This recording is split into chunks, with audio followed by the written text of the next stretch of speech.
The noise he made, the so-called spectre sound, was an apocalypse. Through multi-dragging, he made his rhythm sections sound like armies, turned the beat into a murderous mass cannonade. No question, his records were the loudest, fiercest, most magnificent explosions that rock had yet produced, or dreamed of. And Spectre stood in the center, swamped by all this mayhem, twiddling the knobs, controlling everything, like an infant in charge of Armageddon. By the time that he passed 21, he was a dollar millionaire.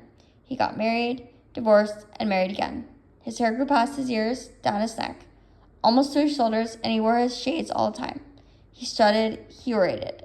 If someone annoyed him, he called for his bodyguards and ordered vengeance. When he was troubled, he screamed, and everyone stopped, took notice. In his high-heeled boots, he stood 5'7", and the industry called him a genius. He seemed impregnable. Everything he touched shipped gold. Everyone he passed bowed low. He moved to Hollywood, took an office on the Strip, bought El Dorado, and cruised in a fleet of cars, all with smoked glass windows, impenetrable, so that he could see without being seen, rule without being touched.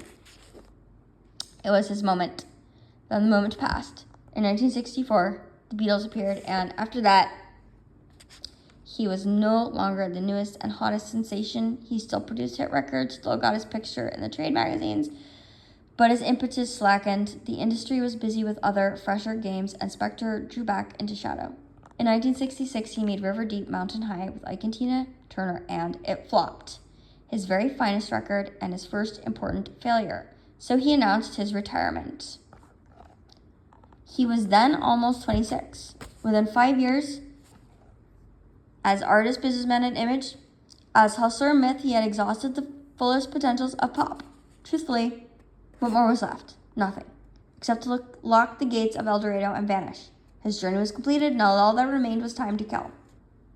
This is what happens when you're part of our family, my family, that my brother Black Phillip Spectre became a part of because of Philadelphia, all right? That's what happens to you, okay? Doesn't matter, at least he had success.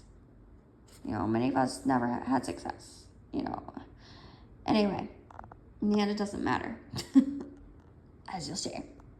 It does, right? It does.